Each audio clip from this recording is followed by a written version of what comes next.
Welcome back to తాయారు వదిన. మేన్ చేపలు అంటాం మేము మా సైడు. మా పశ్చిమ గోదావరి జిల్లా తూర్పు గోదావరి కట్టిపరుగులు అంటాం. ఈ చేపల పులుసు ఎలా చేసుకోవాలో నేను చేసి చూపిస్తా, మొత్తం అంతా కొలతలతో అనమాట. ఫస్ట్ మనం ఉల్లికాడలు అంటాం, ఇక్కడ వాళ్ళు ఉల్లికాడలు అంటారు. ఒక ఉల్లిపాయ ముక్కలు కోసుకోవాలి. ఒక ఉల్లిపాయ ఏమో జీలకర్ర ధనియాలు వేసుకుని కొద్దిగా వేసుకొని మిక్స్ కొట్టుకోవాలి. మిక్స్ అంటే మరి పేస్ట్లో కొట్టేయకూడదు, కచ్చపచ్చాక.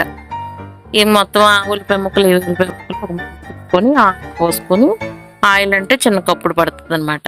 చేపల పులుసుకి ఎక్కువ ఆయిలే పోసుకోవాలి. అప్పుడు అది వేసిన తర్వాత వేసి పోవాలి. పోయిన తర్వాత కొద్దిగా తర్వాత అల్లం వెల్లుల్లి పేస్ట్ వేసి కాసేపు మూత పెట్టుకుంటే సన్నసేగ పెట్టుకోవాలి. సన్నసేగ పెట్టుకుంటే చక్కగా మగ్గుద్ది అనమాట. మగ్గిన తర్వాత అప్పుడు చేసుకున్నాం కదా, కడుక్కుని తెచ్చుకున్న చేప ముక్కల్ని అందులో వేసుకోవాలి. పోయిన తర్వాత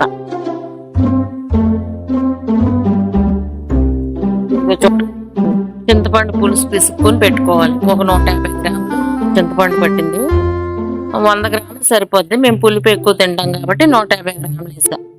కడిగి పెట్టుకున్న చేప ముక్కల్ని అందులో వేసేసాను. వేసేసిన తర్వాత ఉప్పు 2 స్పూన్లు ఉప్పు చూసి వేసుకోండి, ఎవరికి కావాల్సినంత వాళ్ళు. మేము కారం ఎక్కువ తింటాం, టేబుల్ స్పూన్తో 3 స్పూన్లు వేసాం. ఈ సుమారు 1 కేజీ చేపలు అనమాట. కేజీ చేపలకి సరిపడా. అయితే ఇంకా తర్వాత కడిగినట్టు కూడా పోసుకొని మసాలా, ఇంకా మసాలా పొళ్ళు అవి వేయకూడదు. ఓన్లీ ధనియాలు కర్ర ముందు మిక్స్ కొట్టుకోవాలి, తర్వాత ఉల్లిపాయలు కొట్టుకోవాలి. అవన్నీ కొట్టుకున్న తర్వాత అదే మసాలా, చేపల కూర మసాలా. దీంట్లో 1 చెంచా పోసి వేసుకుంటే పర్రు వాసన నీసు వాసన అవి ఉండవు అనమాట. వేసుకుని చేపల పులుసు వేసిన తర్వాత కొంచెం ఉడికిన తర్వాత ఉడికి ముందు వెన్న వేసుకోవాలి.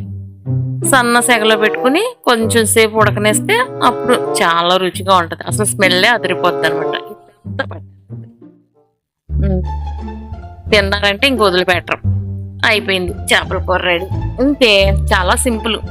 తెలియని వాళ్ళు కూడా తెలుసుకునేలాగా చేశాను అనమాట. ఇగో రైస్ పెట్టుకుని నేను ఇంకా తినడం మొదలు పెట్టా. చాలా టేస్టీ అంటే టేస్టీగా ఉంది. మేము కొంచెం పులుపు ఉప్పు కారం ఎక్కువే, కావాల్సిన వాళ్ళు కొంచెం తగ్గించుకోవచ్చు. ప్లీజ్ లైక్, సబ్స్క్రైబ్, సపోర్ట్ మీ.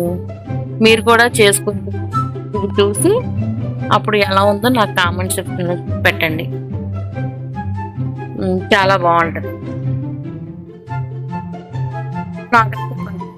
వచ్చేసారు చేపలు. నేను ఎందుకంటే కింద కూర్చొని చేసే పరిస్థితి కాదు కాబట్టి ఇక బయట చేసుకుని వాడేమనమాట.